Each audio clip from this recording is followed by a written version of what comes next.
And we are G2G. What's up, everybody? So if you're watching the replay, first of all, thank you for being in my Facebook group. Because this is the only place that the replay will be available. And if you're watching it live, you are a super achiever because I wasn't even ready and y'all was already in here. Oh my God, I already got comments. Oh, snap. The Spare Change podcast pulled up. Hey. Thank you, thank you. Of course, Anthony, who was like everybody's number one. Yeah. Oh my God, I almost called you Antonio. It's because you look snazzy in this picture. Oh my goodness. Excited. Just went from the 730 credit score to 538 today. Jesus. In one day? All right. So welcome, everybody. For those of you who are new here, my name is Markia. I'm known as the Money Plug here on social media. And I'm reviving a webinar that I used to do probably 2 years ago. It was one of my more popular webinars, probably the first thing that actually went viral. And it started with me wanting to do something on Clubhouse.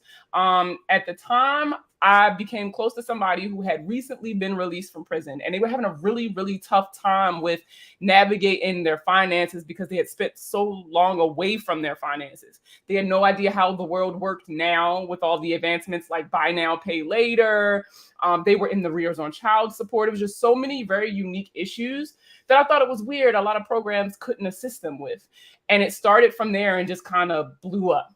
Now, everybody, because obviously personal finance is personal, who had very unique situations or very kind of just things that they felt like other people couldn't relate to, so therefore they couldn't help them, or they were too embarrassed to share with other people and suffered in silence. We kind of bought it here. We talked about it here. The rules are simple, right? Treat everybody with respect in the comments. Please treat my guests with respect because they do not have to come back. And I'm going to be pissed if I got to find other people. I'm just going to let y'all know now. So please, please, please treat my guests with respect when they come in here. And as always, just be honest, right? Just sit here and be transparent. You don't know these people in real life. You will probably never meet these people in real life. All the more reason for you to be as forthcoming as you possibly can be, so that we can give you what you need during the Q&A. How today is going to format is just like any other webinar. It's literally just us talking. There's no fluff. I don't have a cool intro to give y'all, none of that. I don't want y'all to get distracted by nothing because I know for a fact Rahkim is going to be spitting. So I need y'all to pay attention to what he's saying, not what it looked like. Okay? All right. Now, I am so excited to introduce y'all to Rahkim. I know you've probably seen us in the same spaces a lot, especially engaging on social media because Rahkim is like my internet bestie. But man, you've accomplished so much. So he's an author, right? He writes for Forbes. He has his own Substack that literally gets thousands of views a month. He's literally goals, right? He's a certified financial education instructor and literally probably one of the most prominent voices, especially the most prominent Black voice I've seen in the financial trauma community. And it's really important, number one, to me to bring him on because we don't see a lot of Black men in this space at all. And then for not only you to be in this space, but you are unapologetically Black in this space and you advocate for Black in this space. And that's not something that we see often. And so I'm definitely very thankful that you joined us. Thank you so much, Rahkim. Thank you for having me. You gave me a super intro, but we homies outside of so we text all the time, we send voice notes all the time. And I'm sharing that with the audience because I think that it's important that they understand the value of community and not just the nice kind of formal approach to community, but like real bonds. Like I flew out to LA to see family and we chilled and we went to a comedy show and we had a time. So no, for real. but yeah, I appreciate the introduction. I appreciate the accolades. I work hard to show up in this space and do exactly what you said. Be authentic and talk about these tough topics. Particularly money, mental health, and race. Individually, those topics have some taboo attached to them, but collectively, those topics have a lot more taboo. There are a lot of non-Black people and Black people alike who don't feel comfortable talking about the unique struggles of Black people in personal finance, particularly as it relates to that intersection of money and mental health. And so my job is to show up and blow up the barriers to what that looks like. Um, and really kind of talk about the elephant in the room, and that is really surrounding race. So I'm super excited to be here, and definitely feel free to give me as much energy as you have in the chat. So questions, comments, cheers. Even if you want to boo me, throw everything in the comments. Let me know what your feedback is on what we're sharing, and ask questions. I mean, this is what I do. So I'm here. I'm a resource. So, speaking of what do you do? Like how did you even get into financial trauma? Because I'll be honest, I like, and we've talked about this before. I had never heard of that before entering your orbit. And it's so crazy because now that's all I hear about. Like that's all of our conversations that we're having when no matter if we're talking about credit or money management, debt repayment, student loans, we're all talking about it now. So how did you get into it, and why do you think it's becoming such like a hot topic today? Yeah. So the my funny kind of smart answer to your question, what do I do, is what don't I do, right? I kind of do it all. I am a writer. That is my gift to the world in communicating. I am a speaker, so I speak the way that I write. Um, I am a consultant and a coach. So you can probably see behind me a lot of the accolades that I've kind of collected over the years. I've been in or have written for probably any publication that anybody who wants to be in has been in, right? So Forbes, Business Insider, Entrepreneur, Money.com, Black Enterprise, the list goes on and on and on. And really, I started in this space the same way that most of us do, right? Just talking about very general, very sanitized financial education. And my start in the space really came around. Um, Thank you for the shout out to my new show. Yes, the show is called Financially Irresponsible. So I'm a TV personality now.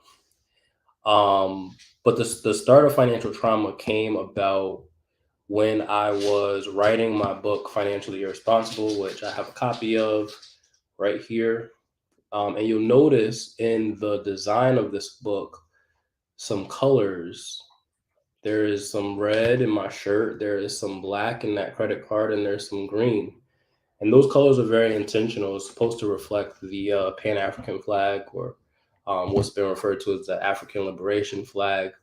And it just kind of is a cultural, um, I don't want to say staple, but a cultural reflection of Blackness. And the biggest thing that you'll notice is that my face is on the cover, right? That brown, big brown face is on the cover. And I felt like representation was important. And while I was writing that book, I was also reading a book that I have here as well called Post Traumatic Slave Syndrome by Dr. Joy DeGruy.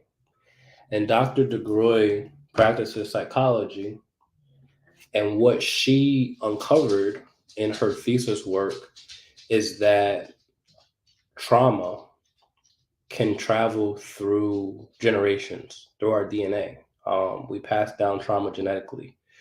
And so while I was reading her book, I was fascinated by this concept of trauma being passed down through generations from the time of slavery, through the Jim Crow era up to present day, and how that impacts not only how we show up, but what we believe about ourselves, how we interact with one another. And I'm specifically speaking about Black people, what we say to each other. And so I decided to take a piece of that and focus solely on the financial aspects.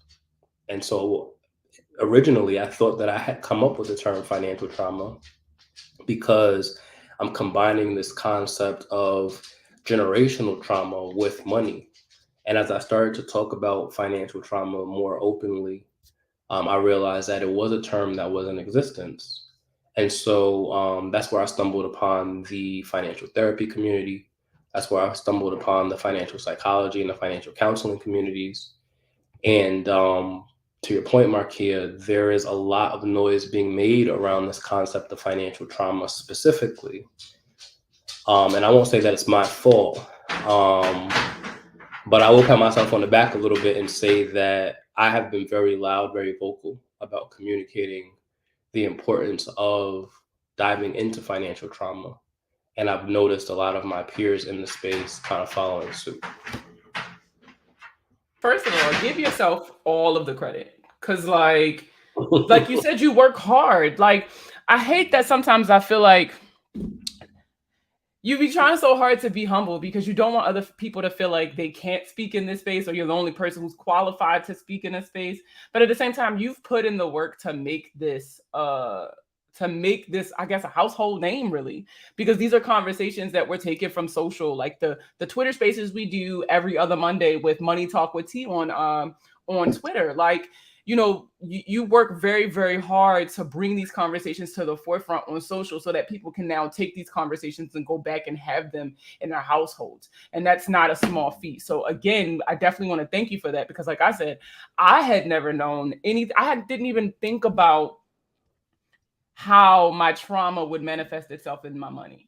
Right. And I've been going to therapy for years, and that's just not something we talked about. We talk about how, not having a dad in your life can lead to promiscuity later on down the line. But we don't talk about how seeing mommy do everything and do it all can lead to hyper independence, which can affect your finances should you find yourself in a long-term relationship. Every argument. Right. So it's like, it's just crazy how everything is starting to connect the more we're having these conversations, which brings me to my next point. Typically, personal finance doesn't look like us. Like you said, representation matters. And, we've had these discussions, and I've been recently having this discussion a lot on TikTok about how, for so long, personal finance looked like, over 40 white guy, receding hairline, millions of dollars because he rich dad, poor dad, right? Or the total money makeover. Everybody swore that was their secret sauce, right? That was their Ed sauce from Good Burger. And so I think there's something so refreshing in not only seeing a familiar face, right? Because you kind of look like we could be cousins, right? You look like me a little bit. Like, it's also refreshing to hear that wasn't your testimony, right? Like, that wasn't your aha moment that really made you be like, oh, this isn't right. I need to start doing a little bit of inner work. I love that your journey looks different, because that also gave other people the confidence to share their stories, because it looked different. They weren't afraid of being told they're not good enough just because their story wasn't perfect.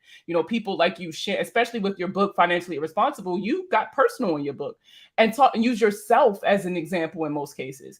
And again, because you're a Black man from a urban city, that was just kind of, for me anyway, very unprecedented. That's not what was taught to me in these finance classes the Army was putting me through. That's not what the church passed out to help their parishioners with, their finances. And so, I definitely want you to give yourself your flowers, because you earned it. Like, you were one of the first Black male voices in personal finance that I was ever exposed to. So I hate that you low key was like, I be doing it, but I don't be doing it. Like, I hate when you do that, because I'm just like, bro, like, what? Yeah, I guess doing is no small feat. I should clarify, because I think that there is humility. There is a necessity for humility in that the financial therapy community has existed probably longer than I've been alive, right? So they've been doing this work. The spin that I've put on financial trauma and the way that I approach it and the way that I talk about it very candidly, I can't say that I've seen anybody else do that. Certainly people who have done the work acknowledge it, but like you said, personal finance as a whole and academia tied into personal finance is very white. So there is still kind of coloring within the lines as it relates to the academics who have done the research, who have done the journals, who have done the practice, where they can be Black, the few of us that exist in that specific niche of personal finance, but they have to play nice. And so I don't have to play nice, right? I'm not an academic. I'm not a financial advisor. I'm not bound by any licenses. And so that allows for me to color outside the lines. And as I back into these credentials, I've already made a mark, right? So I have a lot of respect within the financial therapy community. I have a lot of respect within the financial counseling community because they're like, wow, you're talking about things that either we weren't allowed to talk about or we just thought was not necessary to talk about.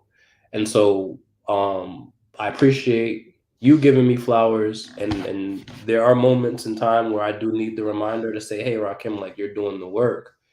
But I can't take all the credit because so much of the work that I'm amplifying has been laid as a foundation before I was even born. I think it's something unique in the way, like you said, you don't necessarily have to color in the lines. So you're able to take the things that they've done and connect it to the audience who was missing it, the people who needed it the most. You're like a conduit almost, kind of making the connections where they were failing. And I've had this discussion last year when I spoke at the National Credit Union Administration's DEI Summit. We talked about how for years, right, Black people weren't the focus of traditional banking, right? When they do their marketing strategies, when they're coming out with all their products and services, they're not thinking about us. And I think that it says something in the way that you're able to connect with people in the way that your predecessors were not, and that you are engaging younger audiences in this conversation, right? Because typically the people who are having these conversations are much older than us, or they are our age and not younger, right? So the fact that there's young people now talking about how their past traumas have affected their finances, and you had a video go viral not too long ago on Instagram, like where people were like responding to something that you had said. And then I'll never forget, I got beat up over it, but it was worth it when we went and saw you spoke at FinCon last year. And you said something so prolific, like it hit so hard. I literally tweeted it from the seat. And you were saying, like, you guys were all talking and y'all were like if you're having sex with somebody, you should be able to ask them their credit score. Like, you're sharing your body with people. I don't see how your credit report is more sacred than your body. Just even conversations like that, whether you agree or disagree, like these conversations weren't happening before now. And yeah, I do credit the rise of social media, right? Because it makes it easier for us to get this information out. But there is something unique in the way that you are getting the information out, in the way that you are expressing yourself. The AAVE, the intentional use of AAVE on your platform. Like, you purposefully do not code switch. You purposefully show up as yourself. When I asked him to give me like a hood picture, right? It took him like a second to send it. Like, he was one of the first people who was like, I want in. How can I get on this? Because like he saw the value in what we're trying to do in this space. I understand, and I address this on my Facebook page, not necessarily on my other platforms, but I understand that sometimes how we say things can be seen as abrasive, aggressive, or there was a guy who commented on one of my videos recently on Facebook and was like, I can't get past the nose ring. Somebody else was like, why'd you dye your hair green? Like, I was with you until you did that. It's something to be said for those people who still show up that authentic, knowing that people aren't going to like it, knowing that there are going to be people who judge you for it. There are going to be people who try to kind of denounce your accolades or try to say that you aren't as smart or you aren't as good because your journey isn't perfect. Like, it's something to be said for those people who show up anyway. And the fact that you show up anyway for all of us is definitely something that, not only should you be proud of, but that's the crown right there. Like, we locked in for life at this point because we've never had nobody do that for us, to intentionally put us first, right? The us is the Black people, right? Who intentionally put us first when they're having these conversations. Because everybody wants to talk about wealth. This is where it starts. You can't get and amass wealth and maintain that wealth without first addressing the traumas that lead to things that like debt, that lead to things like hyper independence, that lead to things like, stagnation in employment. Because yes, that's important that we also talk about that. Not everybody is an entrepreneur. As much as y'all love the hustle culture, some people got to work a 9 to 5. That's just their testimony.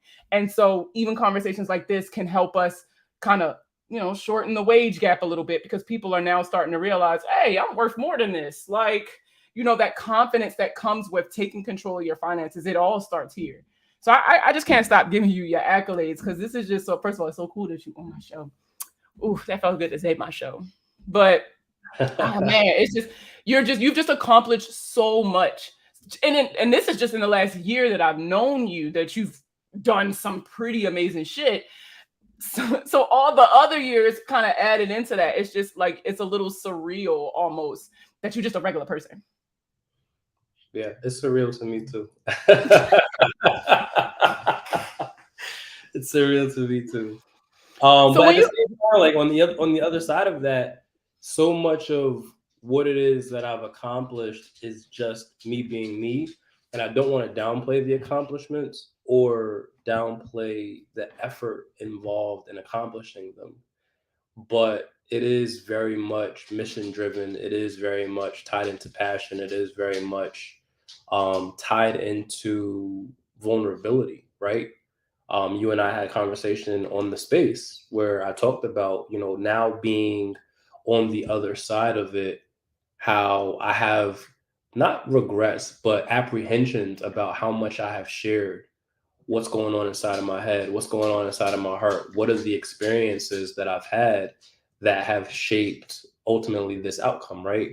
Growing up experiencing poverty, having, my mom having Section 8, the food stamps, like all of those things have been case studies for me to use as talking points in doing this work.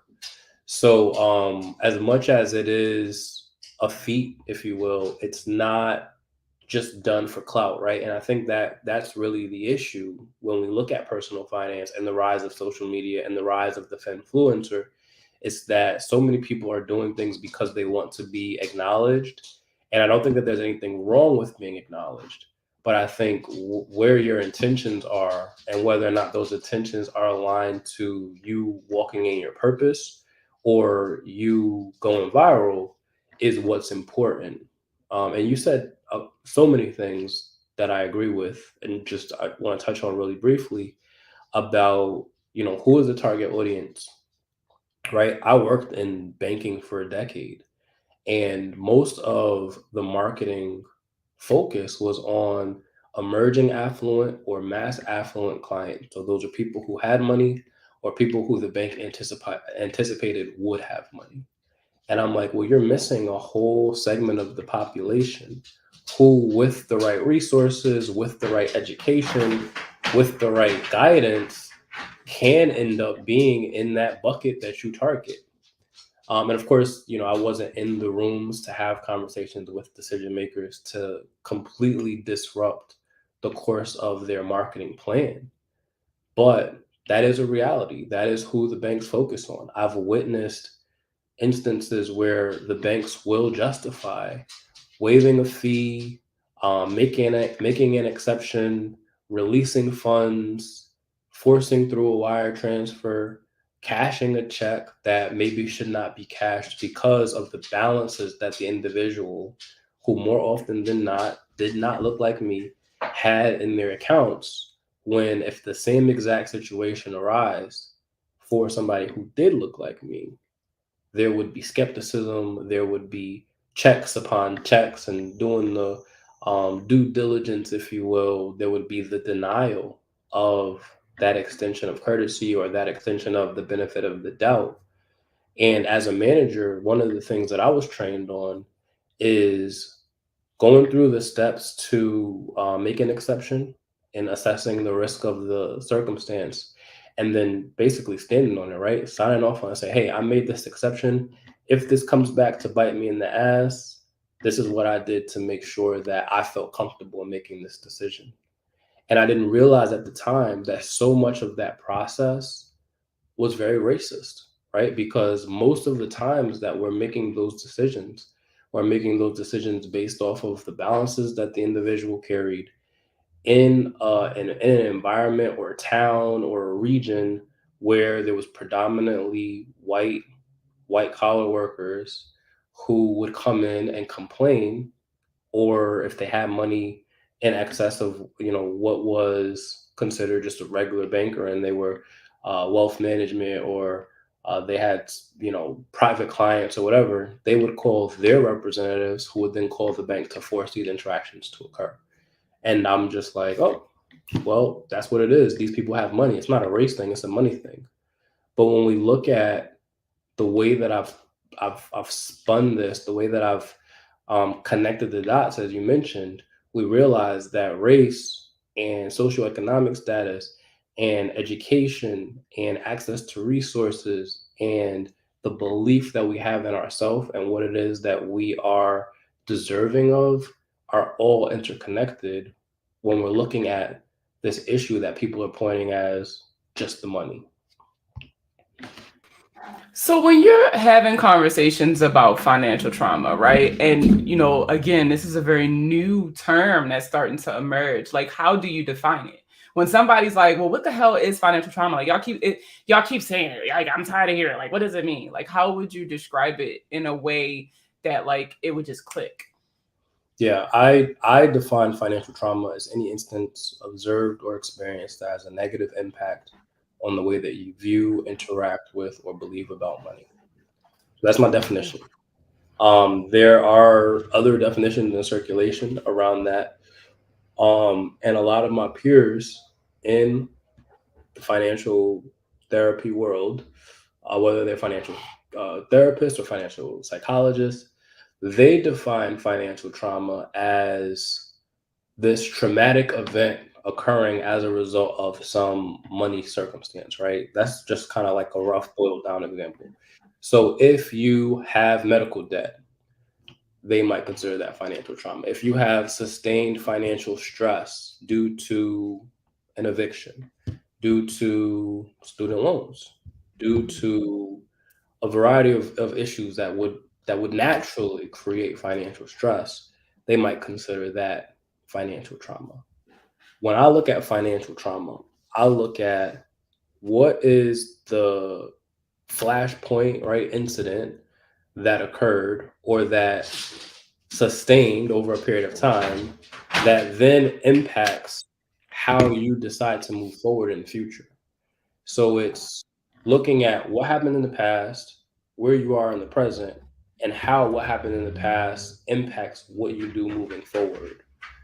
They look at it as something that you experience in that moment that is just an extreme.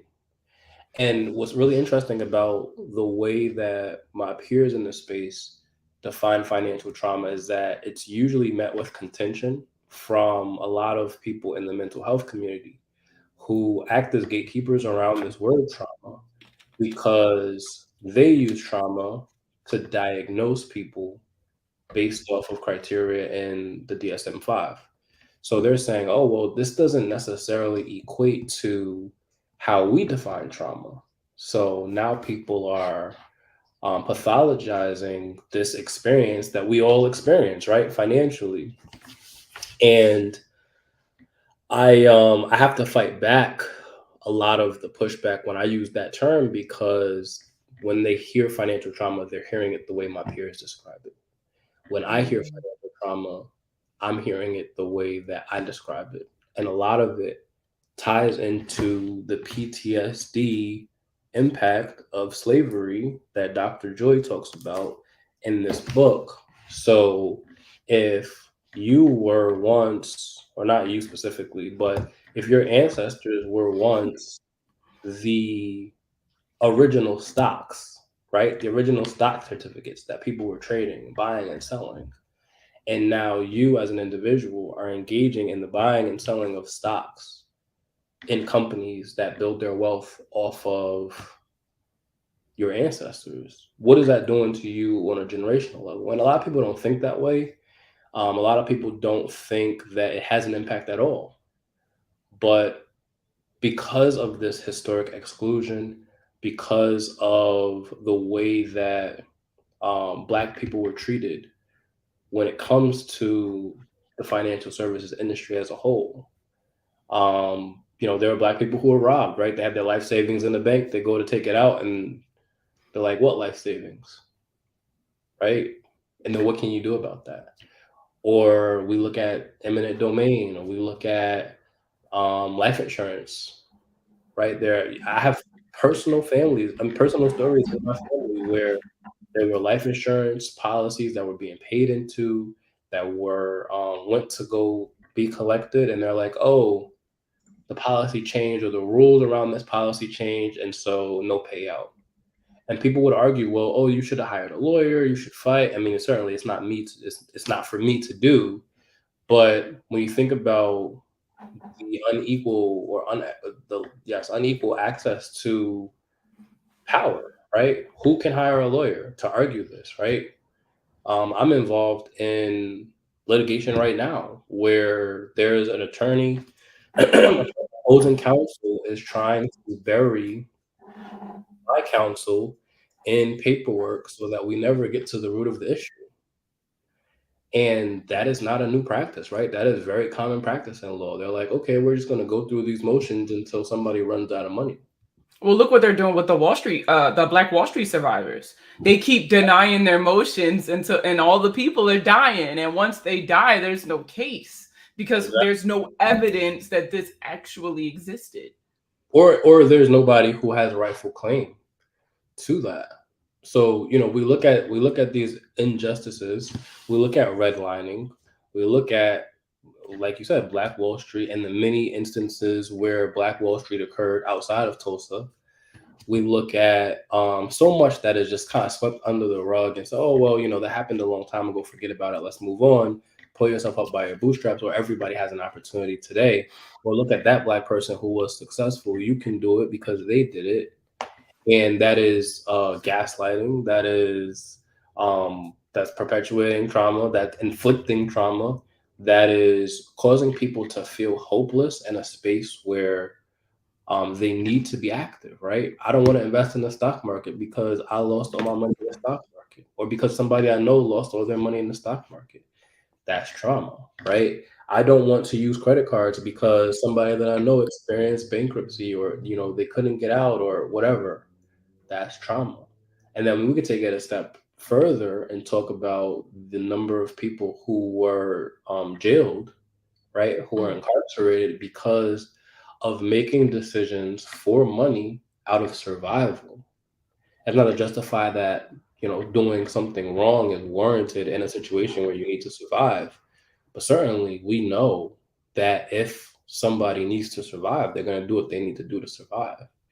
And so when we look at how the deck is stacked, and I don't want to be misunderstood here, this is not victimhood.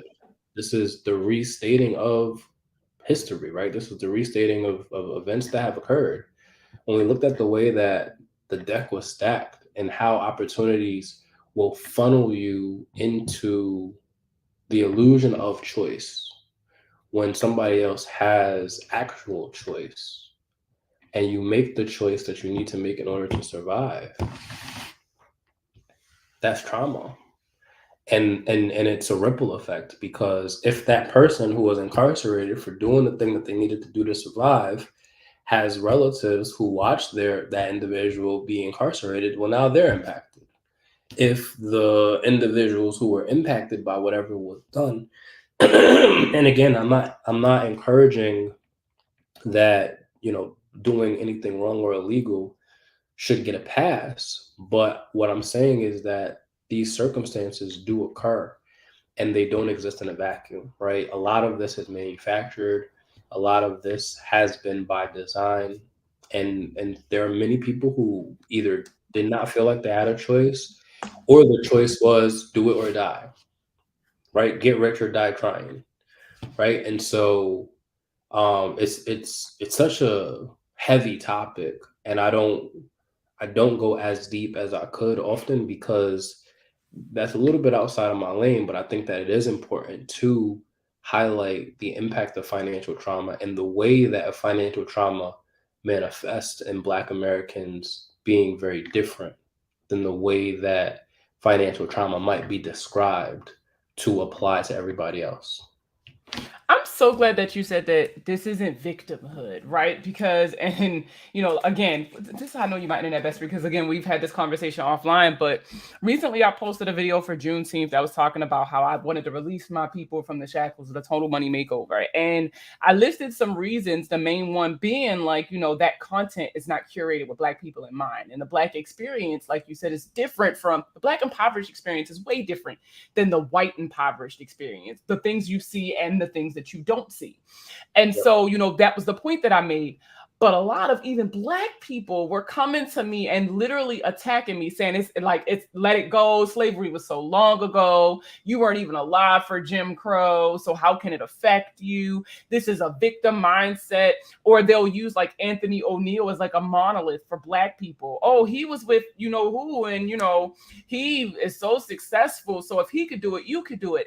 Not understanding that, of course, just like the Black and white experience is different, every Black experience is different based on my life and the things that I went through. I don't remember Anthony O'Neill standing next to me when I swore into the army. You don't know offense, Anthony, we ain't got no beef. But like I don't remember him standing there swearing it to, protect and serve the United States of America from all enemies, both foreign and domestic, for a check. Because let's be clear, I did it for a check. And you would do it too if you were an employee, okay? But like, every experience is different and there's nothing wrong with that. I think the biggest thing is that people think it has to be one way. There's nothing wrong with finding a different way to go about doing things.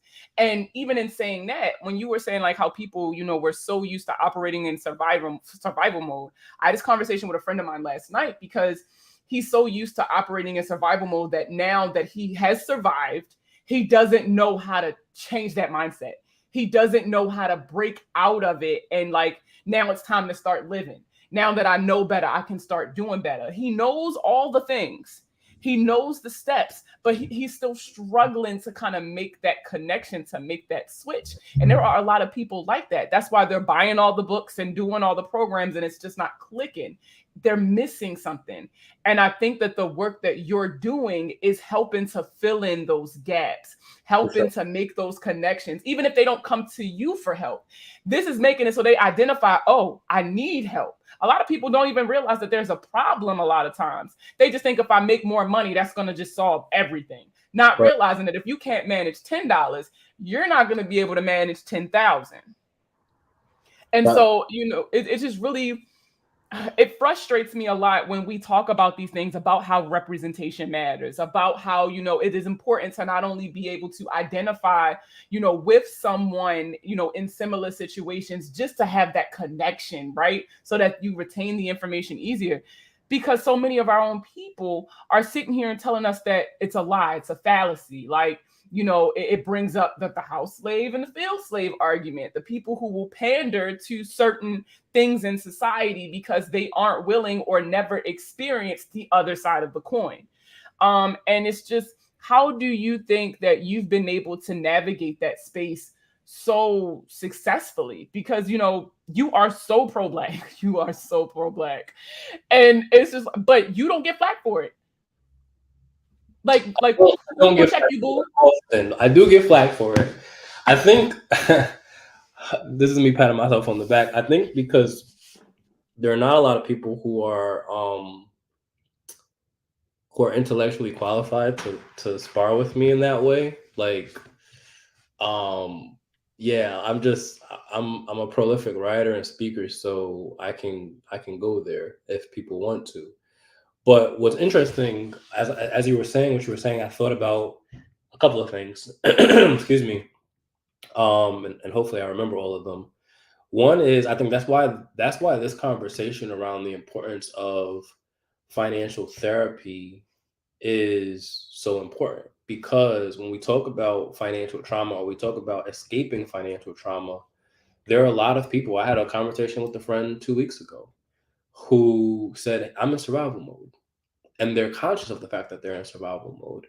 And getting out of survival mode, to your point, does not happen just because you have more money. Some people would argue that, but it does not happen. The shift in your mindset does not occur just because you have more money. And so the first thing that I recommend in, pulling from financial therapy, pulling from financial counseling, pulling from financial psychology is to help those people recognize their safety in today's world, like in today's moment. So yes, maybe you grew up and your family was making $20,000 or $30,000 a year, and now you're making six figures plus, but the beliefs that you have about money are solidified by the time you're seven. So between the time that you're seven and the time that you're 33, right, you have all of this unconscious or conscious programming around money that impacts your relationship with money, that ultimately impacts your behavior with money, that now you have to figure out how to unravel despite making $100,000 a year. So that's point one. Point two, as you talk about the kind of clashing or infighting that exists within our community, one of the things that we have to acknowledge, and this is a touchy topic, is that when we use the term Black American, and I'm very intentional with using that term. When we use the term Black American, we have to be clear about who we're speaking about. And this is an ongoing argument on social media, but there's that conversation around a Black person who might not have a historic presence or who might have the ancestral presence here in the United States, who still gets lumped into the category of being a Black person. So an African immigrant or an African American, right, who is one or two generations in, is not going to have the same lived experience or ancestral experience as a Black American whose family has been here for generations that they can trace back to slavery. So there's that. And then within these differences and experiences, you have historic or what's being referred to as foundational Black Americans who are mixing with, and I don't, that sounded weird, that felt weird when I said it, but who are, they're establishing partnerships, romantic partnerships, and ultimately having babies with Black Americans from, diasporic Black Americans from the Caribbean, Black Americans from Africa, Black people from the Caribbean, Black people from Africa, Black people from Asia, Black people from around the world. And so, yes, we can be united on the basis of the fact that we carry a larger concentration of melanin, right? But we are also very different in that our experiences are uniquely impacted by trauma, as I mentioned in the beginning of this conversation, right? That generational trauma comes down through the generations. And so, like, literally comes down through the DNA.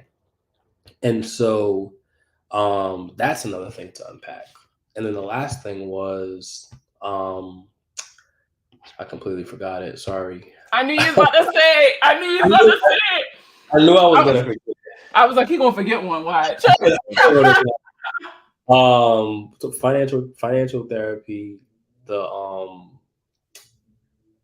survival mode, the black people.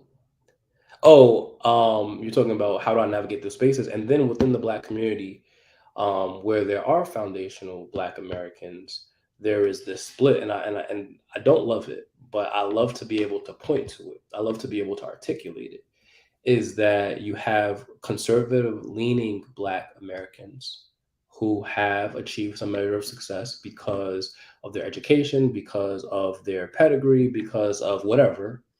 And you have liberal leaning Black Americans who have been on, Section 8, on welfare, on food stamps, whatever, and that generational belief system, right? The generational values around, well, it's okay to be on Section 8, it's okay to be on food stamps, use it, right? It's okay to have unemployment. And I'm not saying that those things are not okay. But what I'm saying is that there are very distinctively different ideologies around what it means to establish self-determination financially for yourself and for your family, and what it means to depend on the government, or what it means to expect that the government is going to save you. And so when I see that clash occur, that is a space that I have to navigate with the most tact, because, like I said, I can't remember when my mom had Section 8, when my mom had food stamps. But I can also connect with people who have escaped that reality or who have never lived that reality. And I think that that is also insanity that has been created by slavery and Jim Crow, right? If you look at history, even if you look at the history of where we're going in October, right, for FinCon in New Orleans, Louisiana. My mom has Creole, Louisiana Creole roots. In the history of New Orleans, the French Quarter is separated from the Treme by this long street called Rampart Street, and that used to be a wall. It used to be like a high wall to separate the two. The Treme is predominantly black.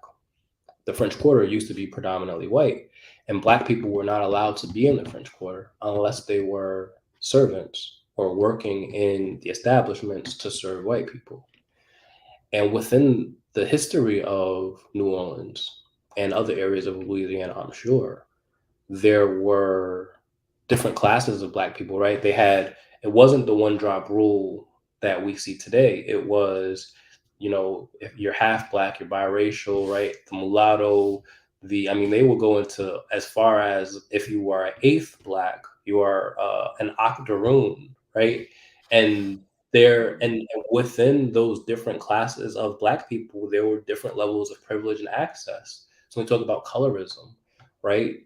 There were slave owners, white slave owners, who would rape their black slaves, have children with them, and some of those white slave owners, if the child came out looking white, would acknowledge them as their child. And there were some white slave owners who, if the child came out looking black, that child was a slave. And you would have instances where a brother would own his brother or sister as a white Mm. slave owner. And so you think about that insanity that exists, right? Where you have siblings or cousins or a really close relative owning each other based off of the difference in the complexion of their skin, but they're still their family. Mm. And so that insanity doesn't just disappear, right? That insanity, like today, there are white passing black people who or rather, today there are the descendants of white passing black people who live their life as white people because they don't know that their parents were half black. I mean, not their There are, parents, their ancestors were half black. I've been seeing that a lot on TikTok of people finding out because they did 23andMe, and then they're finding like distant relatives and they're like, wait a minute, this can't be right. Y'all black, I'm white. And then it comes out that their ancestor was a white passing black person. They were even saying that J. Edgar Hoover might have been a white passing black person. And that's why he was so hard on black people. So that's really interesting that you brought that up, because a lot of people, again, don't go that deep. They Right. don't think about that.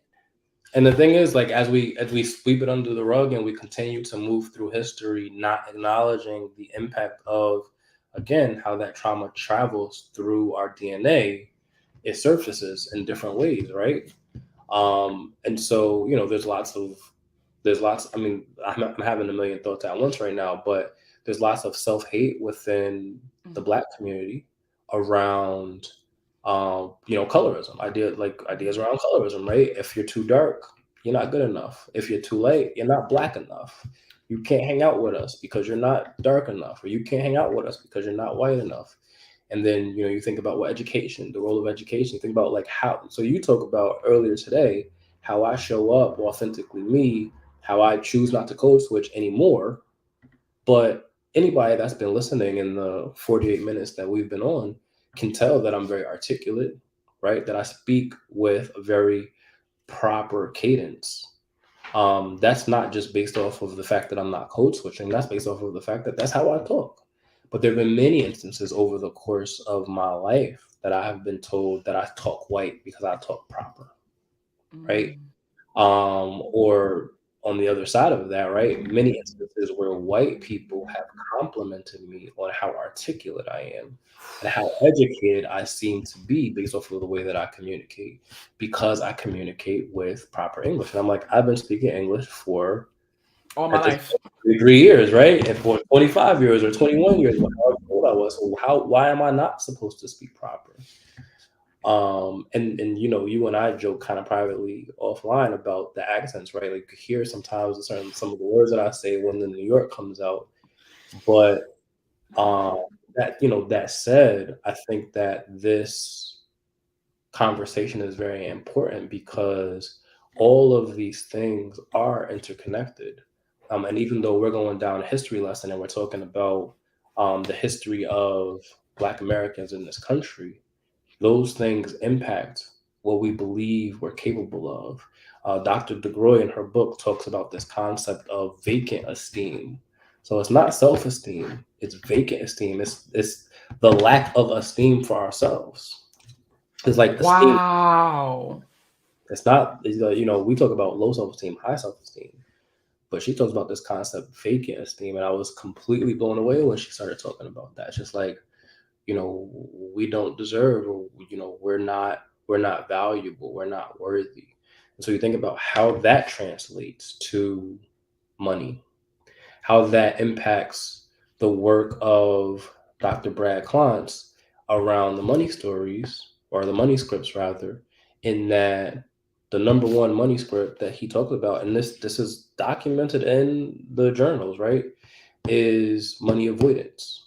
And that is the idea that money is the root of all evil, that if you have money, or anybody that has money, they're a bad person, that if you come into a large sum of money, that you need to get rid of it, that you need to give it away, that you need to spend it, or that you are going to act as a barrier to opportunities where you can make more money because you believe in your heart that money is bad. And I was having a conversation with a mutual.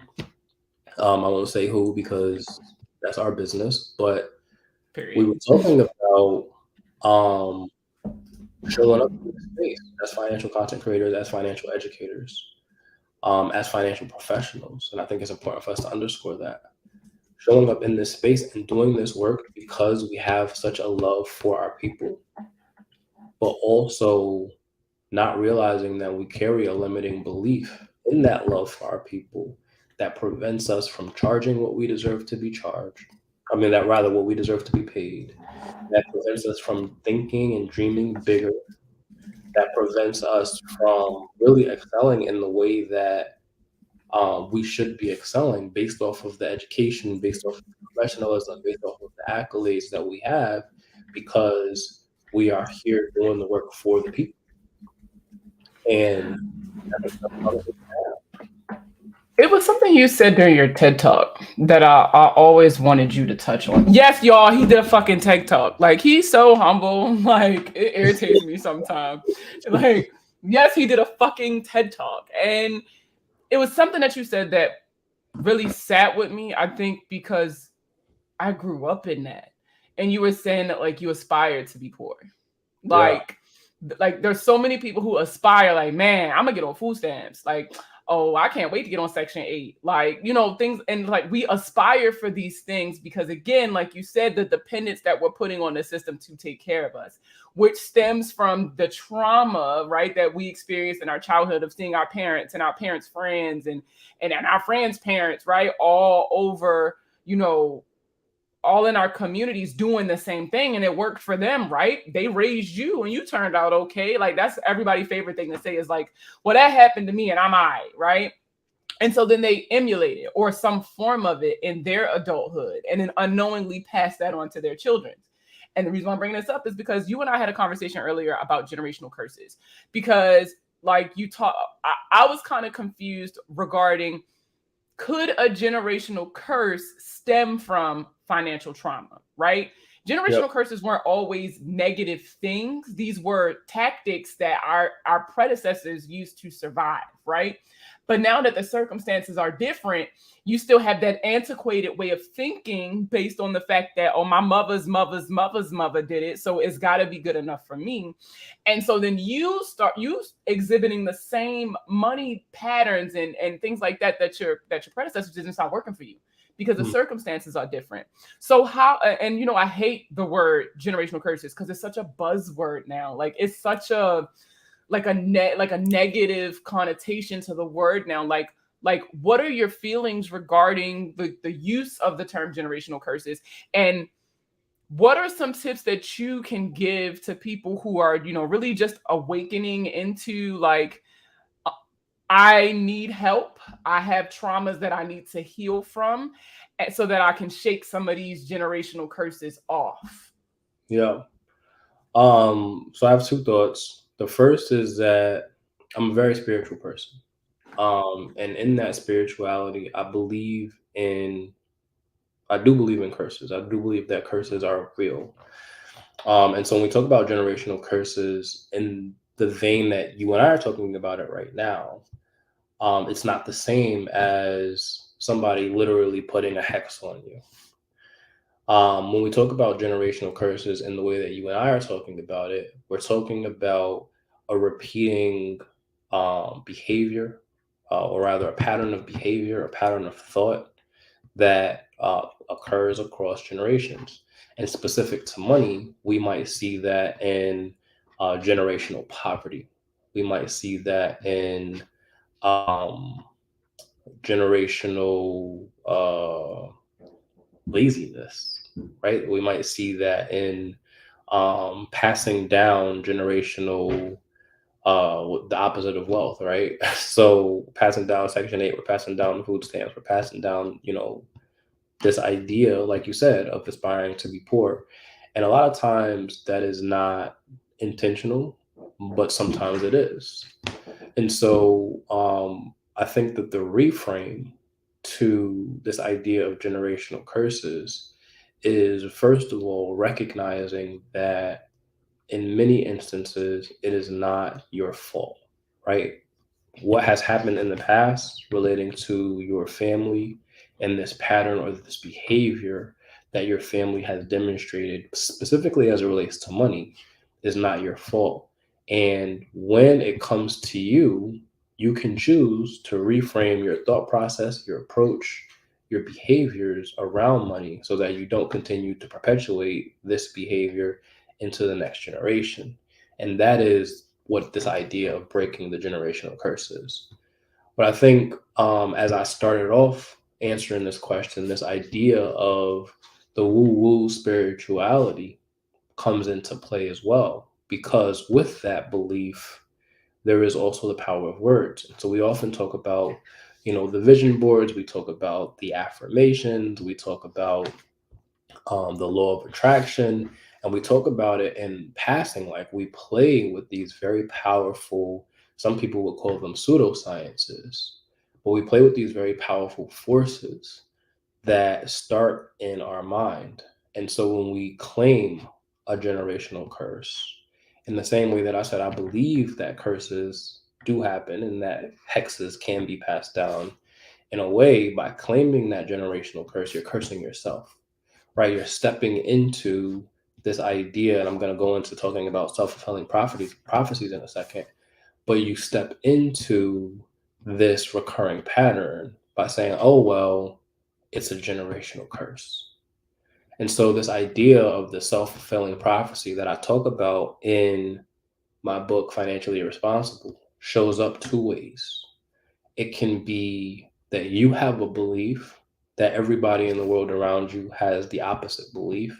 And because everybody in the world around you has the opposite belief, and they keep saying this opposite belief to what it is that you believe, you yield to what everybody else around you is saying. And ultimately, you accept what that belief looks like. Now, if that belief is a positive one, then you'll benefit. If that belief is a negative one, which tends to be the case within our community, particularly if everybody around you is struggling with financial trauma and everybody around you is struggling with money avoidance, then you will adopt financial trauma and money avoidance because you just couldn't fight off the influence of everybody around you. The second self-fulfilling prophecy is the opposite. You believe that you are not good enough, and everybody around you is saying, oh, you are phenomenal, you are brilliant, you are the golden child, you are the one who is going to stop the generational curses from continuing. But inside, your belief is that you're not good enough. Inside, your belief is that you don't have enough. inside, your belief is that you're not strong enough. And so it doesn't matter what the people outside are thinking. What you choose to accept at the end of the day is ultimately what your reality will be. And so again, we look at the power of words and the role of how we accept or accept those roles and how money shows up or how we behave around money. Ultimately, the buck stops with what it is that you believe about you and what it is that you believe about what you're capable of and how you allow the influence of the people around you or the voices that come from within you, your voice, to dictate what your future looks like. So I know that was heavy. I'm going to pause and kind of let that breathe for a second.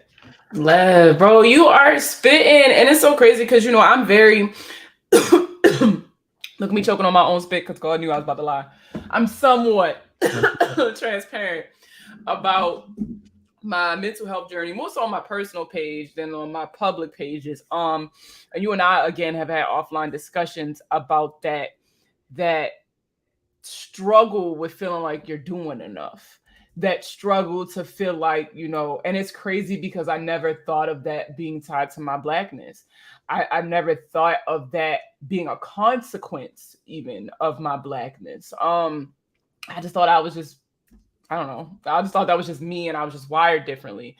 So it's really interesting to it was like one of those damn moments like it was there, but I couldn't reach that thought. That's just so crazy that you said that. Like, man, like first of all, hold your book up so everybody can see it. Y'all have to get this book. Rahkim's book was one of the first books by a Black man in personal finance that I've ever read, first of all. And then I related so much to some of the decisions that he outlined in his book. I can't say how I know this, right? But you and I had some conversations about this book, right? And you had said that, because it was the anniversary of you releasing the book. And you were talking about, some of the things that, yeah, I did that shit then, but I ain't gonna do that shit now. Like, what are some things that you think that you've learned or you feel that you've learned since the release of Financially Irresponsible that if you re-release the book right now, you will make sure to include these things in there for people? Yeah, I think so. You kind of let out the cat of the bag, right? I do have intentions on re-releasing Financially Irresponsible, and the way that I intend on doing that is making commentary on some of the things that I've said that I don't necessarily agree with anymore, or clarifying positions that I've gotten feedback around, because I've gotten a lot of feedback that some of the ideas that I talk about um, in a very nuanced way can be dangerous ideas, because now I'm giving people permission by way of the tools, right, to make these same mistakes or to bend the rules a little bit to their benefit. So off rip, I know the first thing that I would change is the support that I gave to Dave Ramsey and Robert Kiyosaki. This is really what I wanted to get into. I didn't know how I was going to slip it in there, but Yeah, I what do you definitely think?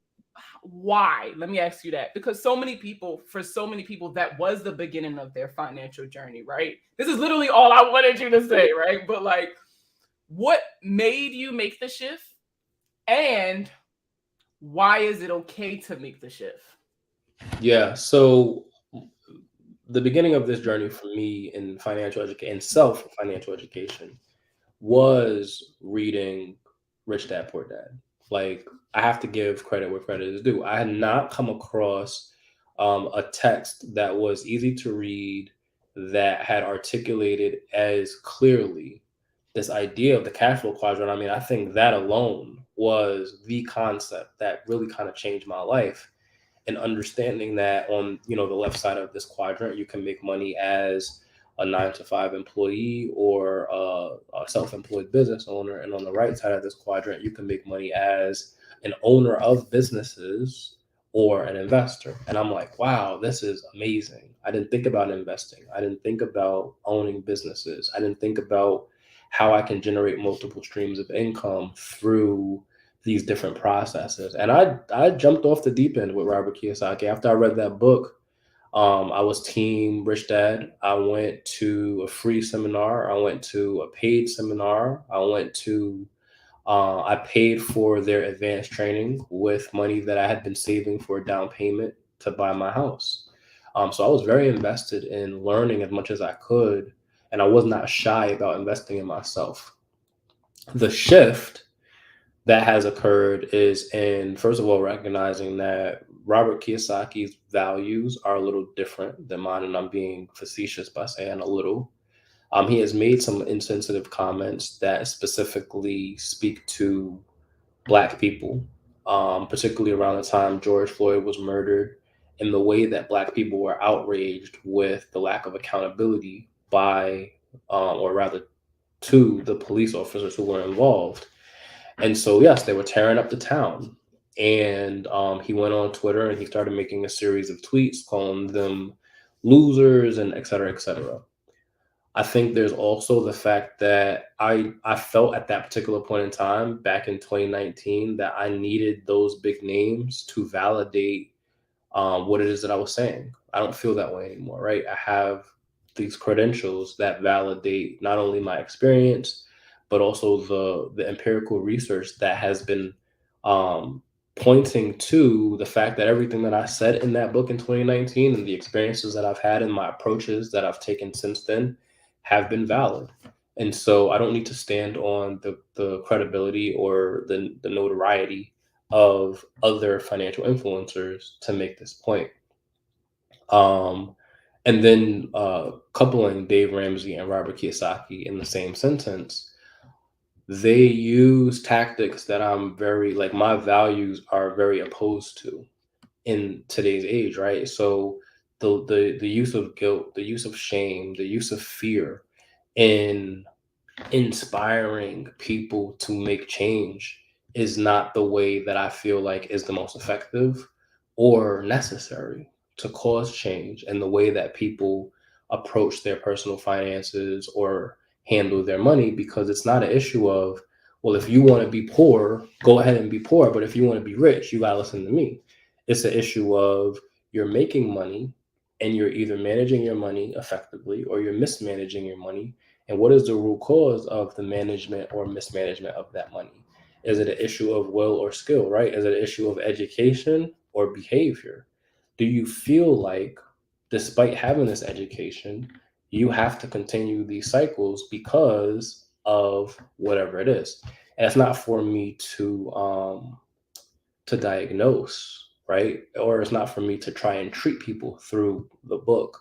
But I do think that kind of expounding on that and helping to arm people against this tactic that has resulted in people taking out more debt, right? To buy these courses or to go into these programs or to hire these coaches so that they can get the secret sauce to becoming a millionaire in the next 30 days, right? Is doing a huge disservice within our community, and we see the strategy being repeated by, unfortunately, people that look like us within the personal finance community.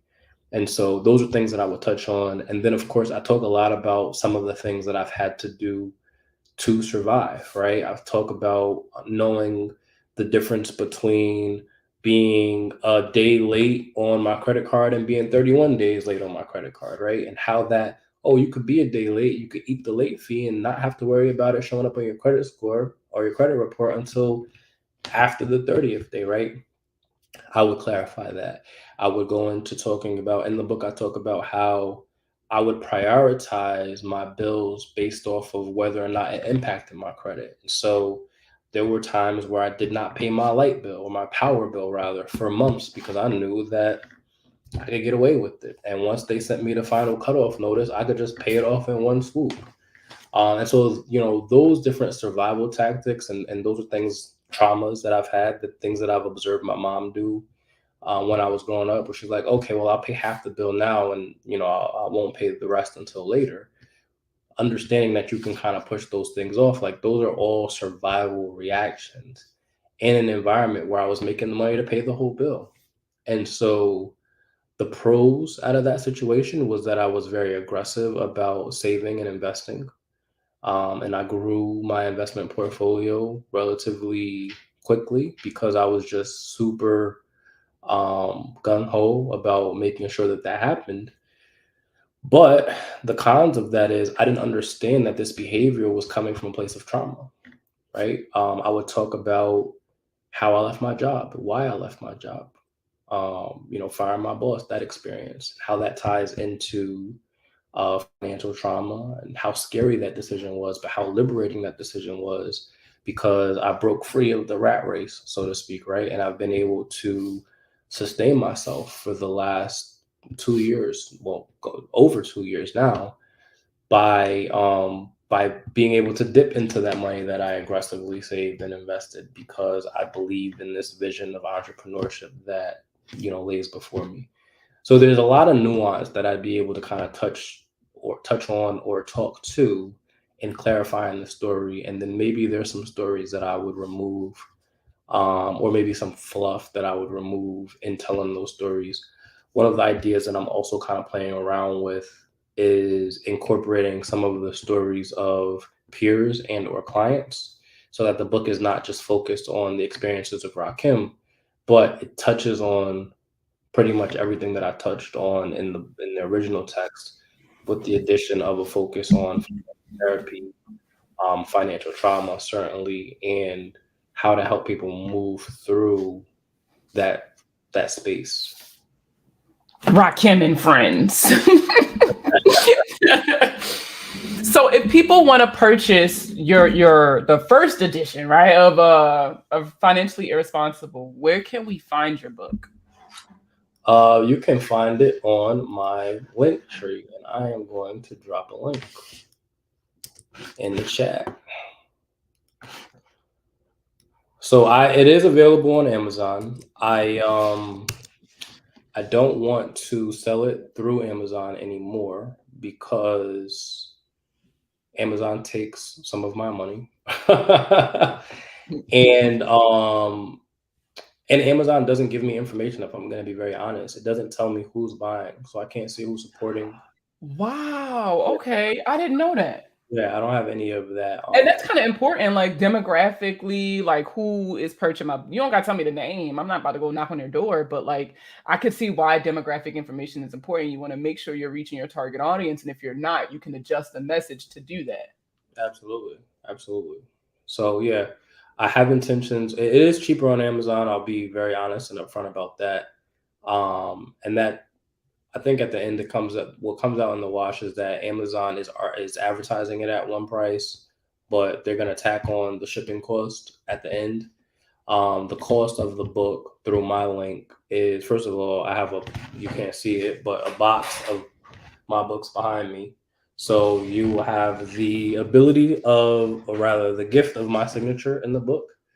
And I ain't even got that in my copy. I just want y'all to know that. And I literally said something before we got on here that I don't have the signed copy. So if y'all get one before me, let me know, because we can fight in October. That's not a problem. You ain't been in the gym that damn much. And I self-fulfill it, so the price is reflecting, the cost of shipping the book out as well. Man, like this was amazing. This was such a really deep conversation. And I want y'all to understand that, Rahkim's not here to diagnose you. Like he said, he's not reading out the DSM-5 and telling you you're traumatized, right? That's not the point of this conversation. The point of this conversation is to open your eyes to the fact that the reason why some of this stuff might not be clicking for you is not because you're stupid. It's not because you're not making enough money sometimes, right? It could be because you have not made the intentional decision to heal from some of the traumas that you've been through that kind of manifests itself in your spending habits. And it's really important that you guys have these conversations. Call your mama, call your auntie, call your grandma, call your neighbor, right? It's important that these conversations start to become a little less taboo. It's important to understand that these conversations, people need to stop being embarrassed to have these conversations. I hate that so many people think money is a what happens in my house stays in my house conversation. When in Right. reality, so many, a lot of people don't understand that Black people, we weren't allowed to read and write. So our stories were always told orally. That was how we have passed these traditions down generation after generation. So it is important that more of us stand up and start telling our stories, stand up and start using the knowledge that we've earned, the certifications that we paid a lot of money for, right, for these trainings. Shout out to the AFCPE and that test we got next month. But it's important that we use everything we got to share these stories. As someone, you don't have children. Shout out to Loki the dog, but Right. you don't have children, but I have 5.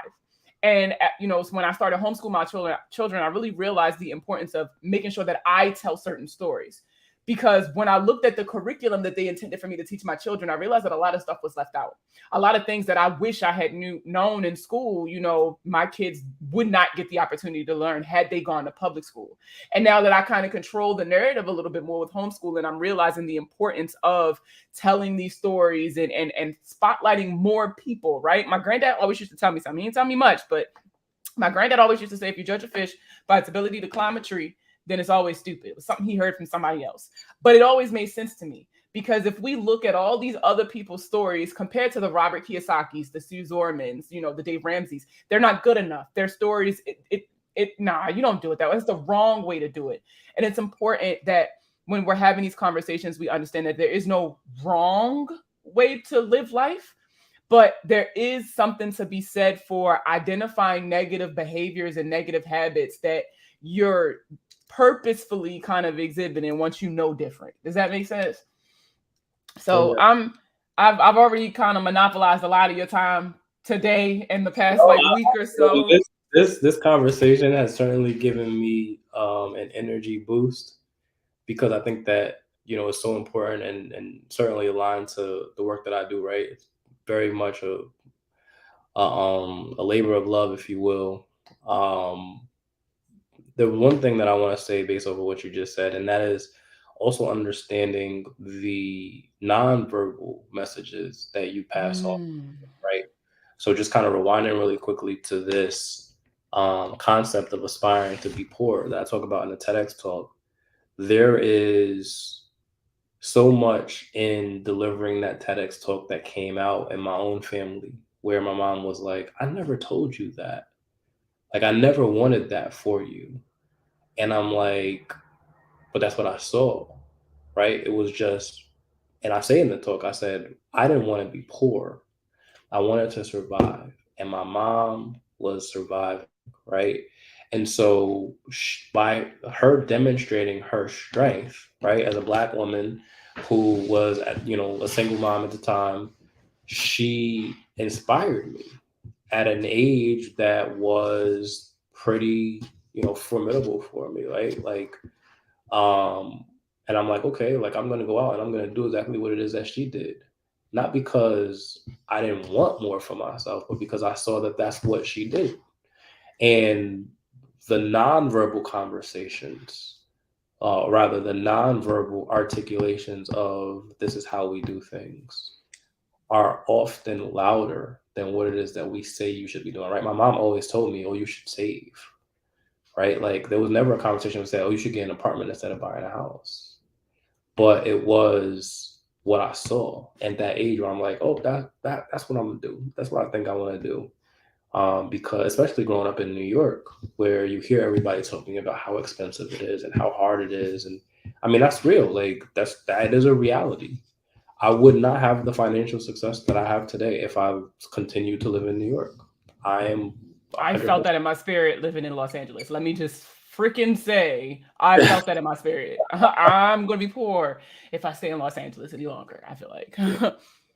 But I'm so glad that you mentioned that about your mom, because I recently had a conversation with my mother, and it's, man, like like I said, once somebody opens your eyes to it, you see it. I had a conversation with my mom and I was like, just seeing you do XYZ made me become as hyper independent as I am. I saw my mom do it all. My mom raised us and growing up, I never knew we were struggling. I didn't know we was broke. I got everything I had everything that I needed. I was a happy kid. I got good grades in school, so I got stuff for birthdays and Christmases. So I never realized how much we were struggling until I was older.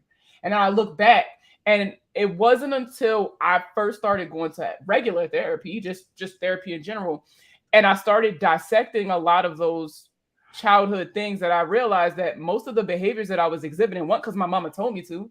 She didn't tell me marry the first little boy that was like, "Oh, you pretty," but I did it because I was worried that I was going to end up like my mom. She was single when I was younger. I didn't want to do. I want to raise kids by myself. That's one of those behaviors that she didn't just come out and say, but by me looking at what she did, I was like, "Well, I don't want to do that," and I did something else. So and as a mom, hearing you say that just hits so hard, because our intention is to never cripple our children. Our intention is to never hinder our children. But as a mother, there is a certain level of accountability that I will have to accept in the future, that there are some things that my children have seen, or that I've taught them or said to them, or done, just done, that I'll have to apologize for, that I'll have to help them through the consequence. I'll have to face that and explain to them. I'll have to literally sit here and explain to my children, I did that because of XYZ. Thank you for telling me that, how that made you feel, what you went through. Instead of just being like, I didn't do that to you. I didn't do nothing to you. You survived, didn't you? You all right. Like, there's a certain level of accountability as a parent that, this conversation has made me realize that I'm going to have pretty soon, because Yeah. even though I mean well, that doesn't necessarily mean that I'm doing well. I think I have two last thoughts just off of I know we're gonna be here forever. But the first thought is that, what we often fail to realize is that as we're growing up, our parents are growing up with us, right? And for me, that is probably true in a different way because my mom was 18 years old when I was born, right? So there's 18 years Oh my between. God, me too. To put that in perspective, my youngest brother is 18 years younger than I am. So I'm old enough to be my youngest brother's father. And so I've watched my mom grow up and I've grown up with her. And I had this conversation with her the other day because, as she's in her 50s, I'm like, "Mom, I remember you in your 20s. Like, I remember saying, my mom is 25. I remember my mom in her 30s. I remember her in her 40s. So to be able to look back and remember those milestones and see her develop as a person and recognize that at 33 years old today, if I had the responsibilities that she had at 21, 25, 30, I don't know what I would do, right? Like, this would probably all be gray. um, and then the second thing that I wanted to say was that um, our those relationships that we have with our parents, the account you're talking about accountability. Um, I don't want to say this because it sounds very cliche, but I've heard it a million times, right? Parenting doesn't come with a handbook. And I don't have children, but I know that even in a place where I might feel more financially secure, I might feel more mentally mature, that when I have children, I'm still gonna like fuck them up, right? Like it just happens, It right? happens. Hey, you don't mean to. It's an accident. So, I mean, you could do everything that you can to be the best parent that you possibly can. And sometimes that looks like being more transparent, and sometimes that looks like being more reserved. But ultimately, like you said, your job is to protect them and, try to mold them to the best human beings that, you possibly can. And, what they do with that from there on is their choice. And I mean, I know that my mom and my dad are immensely proud of me and what it is that I've done with what they've given me. But me at 30 years old have had some very tough conversations with both of them about how it is that they've made me feel, what it is that they've made me think, how it is that I've carried that into my life. And I have literally had this realization today when I was talking about earlier about this idea that, maybe I'm playing too small, right? Because I want to be for the people and maybe I'm not charging what I'm not, maybe I'm not charging what it is that I need to be charging, right? I realized that as a kid, even though my parents never said, "Oh, Rakim, like you're asking for too much," there were definitely instances where I recognized that we didn't have it. And so I'll never forget this. My dad would ask me on my birthday, like, "What do you want for your birthday?" And I'm like, "Oh, maybe a pair of jeans and maybe a pair of sneakers, just like an outfit or whatever, right?" I didn't want, and I wasn't that kid that wanted the like Nintendo Oh, 64. fuck you. I wanted my Nintendo. We we did. I mean, there were definitely instances in time where I did want the PlayStation or wow, you know what I'm saying, and then my parents delivered. But I also recognize how hard that was, and how that shows up in me today is that I'm not somebody who wants the most fancy car. I'm not somebody who wants the most expensive house or the high rise or the penthouse. Like, I'm not somebody who wants the epitome of the nice things. Like, I'm not a materialistic person. And I always thought that that was just because I was frugal, and that frugal was a good way of a good cheap, right? A good way of saying cheap. And I do have that reputation within my family. But what I realize is that I've become frugal, or conscientious of spending money on material things because of what it is that I witnessed growing up. So now, as a 33-year-old man who deserves nice things, who likes nice things, and who can acknowledge that, I'm like, well, hold on a second. Why don't I want the nicest car? Why don't I want to fly first class, right? Why don't I want these luxury experiences that I see other people? And is it that I don't want it, or is it that I feel like I can't have it because it's wasteful, right? Or because Mm.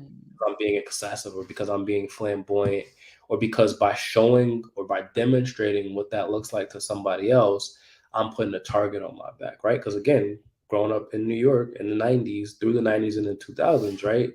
You had something that somebody wanted, Oh, you you want, coming up off that. right there, or you have to fight, right? So, You know how to um, fight? yes, I practice, uh, I practice kung fu, and I practiced various martial arts throughout my whole life. But and I also am a pretty good at firearms Oh, shooting. not your shoe straight. Ah! Yeah, yeah, so somebody went up on me today, He said, try Jesus, not me. but but growing up in New York, right? Like I didn't wear chains growing up. I wear chains now, right? Period. I didn't wear Jordans growing up. I've seen people taken out of their shoes. I've seen people whose cell phones have, run your pockets. Like, so, those experiences, talk about the internal motivators and or influences, and the external motivators and influences. Like, I just was never a flashy person because I didn't want to draw attention to myself, or because I didn't want to put my parents in a tough situation, or because. But most of those becauses had nothing to do with what Rakim wanted. It had everything to do with some other variable.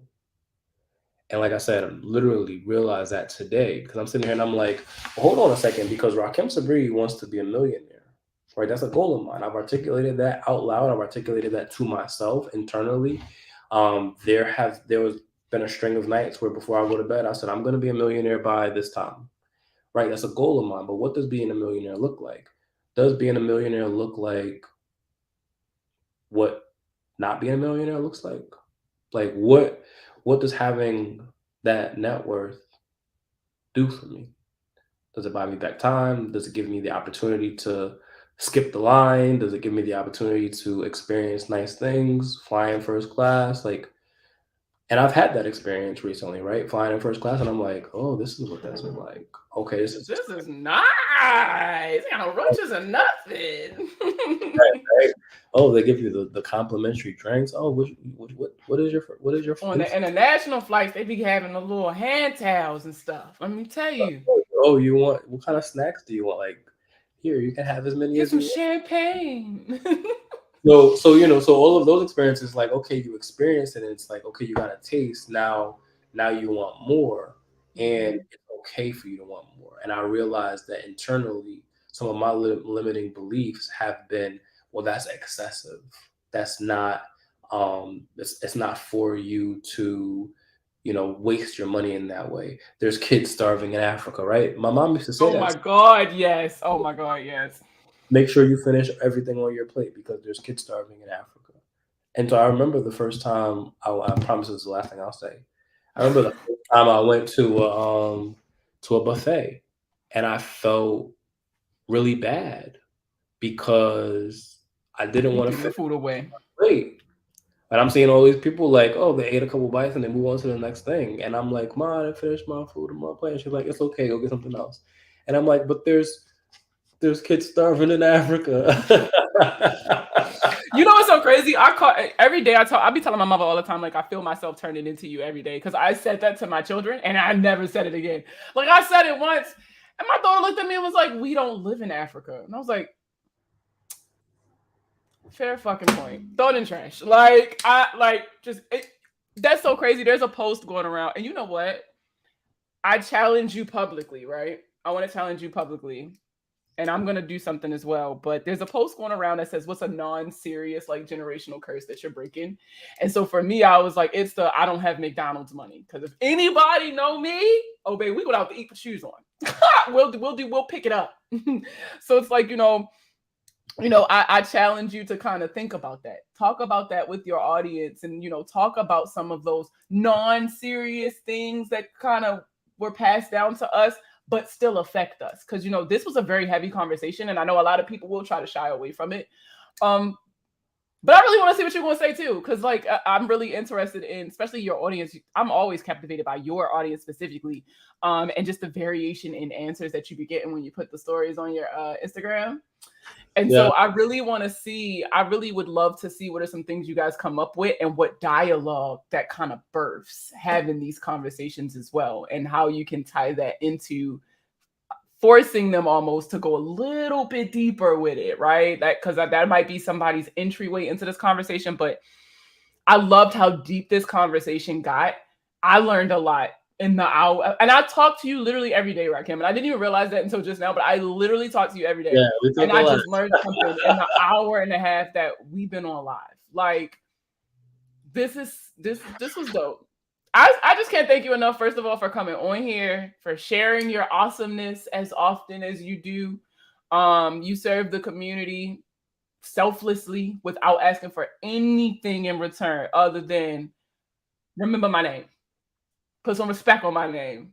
That's all you've ever asked from the community. And so, again, for like the 50th time, I would love to just give you your flowers because what you're doing is amazing. The conversations that you are birthing is amazing. And you're literally changing lives that you probably will never know about. Like literally, my kids low-key should start sending you cards and shit for Christmas. Cause like conversations we've had has changed how I do things. I definitely want to let everybody know, this was a heavy conversation. If you feel like a lot of this resonated with you, Shabbat, I almost called you something else. Rahkim, sorry, is super active in his community, right? Like responds to comments, duet people, like he will DM you. Like he's super active in his community. So please, y'all reach out to Rahkim. We do a Fin Noir Twitter space every other Monday with Money Talk with T. We just did one this week, so it's not gonna be one next week, but the week after. If you follow any of us on Twitter, you'll be able to join in and listen to the conversation. We've had some really healthy conversations surrounding the uniquely Black experience we've all had, because all of our experiences in the room are different. And I highly encourage you guys to get his book, listen to his podcast, devour his content. There is a lot of things that we don't talk about, not because we just, we don't think it's important, but we don't know how to have these conversations. We don't know how to start these conversations. We don't know that we need to have these conversations sometime. And you never know. It could be a word, it could be a phrase, it could be a sound in the background that could trigger something for you that could literally change your life. And the content that Rahkim posts, the things he writes about on Substack, Forbes, y'all, this man writes for Forbes. Like those things could literally change your life. And thank you again for coming on the platform. Let everybody know how they can find you. Where can they find you? Yeah, so I am everywhere at my name, Rahkim Sabree. Forbes, you can type in my name and my articles will come up. My Substack, my newsletter is at my name as well. So it's rahkimsabree.substack.com. I'm dropping all of these in the comments right now. Twitter, Instagram, Threads, TikTok, everywhere, YouTube at Rahkim Sabree. So if you type in Rahkim Sabree to Google, you'll find quite a lot of the work that I've done, not even just in Forbes, but in many of the other publications that I've written for. If you search your favorite podcast platform, Spotify, Apple, you'll see some of the interviews that I've been a part of. You'll definitely see my podcast. So there is a lot of information in circulation. I definitely encourage you to subscribe, to engage, to reach out. Again, I am very active in all of those platforms and communities. So if you want to send me a DM or comment for more information, definitely check it out. And my website, lastly, is also my name, rahkimsabree.com. Thank you so much, Rahkim. And thank everybody who tuned in. I'm going to leave the video up for the night, but I'm taking this shit down in the morning. If you're not in the Facebook group, you're not going to catch the replay. So just know that. The Facebook group is free. I ain't asking y'all for nothing but to just join it. So, but again, thank you so much, Rahkim. Everybody who tuned in, who had comments, I understand that this is a heavy topic, so I didn't think we were going to get a whole lot of questions. But, if you guys want to delve into this deeper, knock on his door. Like, you know what I'm saying? Like I said, he's super, super engaged in the community. Like he said, if you search Rahkim Sabree on Google, the amount of stuff that's going to pop up is ridiculous. I don't think this man is sleep low key. Like, every time I turn around, he debuting something, or did y'all see when I did this? And hey, did y'all check this out? So definitely tap in with Rahkim. Give yourself grace, y'all. It's hard out here. It's hard enough. You don't need to be harder on yourself, right? It's okay to not know everything. You didn't know what you didn't know. Now you know better. It's time to do better. It's time to put some work in. For those of you, again, who are new here, my name is Markia. I'm also known as the Money Plug here on social media. This was the very first episode of the relaunch of Hood Niggas Need Credit Too, which is it's literally just a free platform here on YouTube and on Facebook, where I'm trying to make more noise. I need more people to hear me. I need more people to see me, to realize that financial wellness is attainable. Financial success is whatever you define it to be for yourself. Rahkim was sitting here talking about the things that he's aspired towards. He wants to be a millionaire. That's something that he has set out for himself.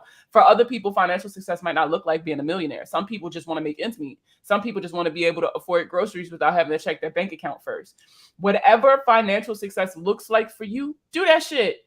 Nobody's holding you back but you. You got to be willing to do the work. You have to be willing to be transparent, and you got to be willing to open your mind a little bit. We don't know everything, and that's okay. I'm gonna go and cut y'all loose because I done had y'all for a long time. Y'all know what I always say. I end these the same way all the time. Live every day like it's your last, but pay your bills and wear condoms just in case it's not. And y'all know where to find me if you need me. All right. So y'all be easy, be safe. Oh, they said they enjoyed it. Well, we gonna be back. This is an every month thing. Next month I'll have somebody else, and the following month I'll have somebody else. I'll bring in as many people as it takes for you guys to have all of the tools, resources, and everything that y'all need to be financially successful. That's my personal guarantee here on my platform. Oh, y'all gonna make me cry. Oh, stop. I'm a bucket of water. I'm getting off. Bye, y'all.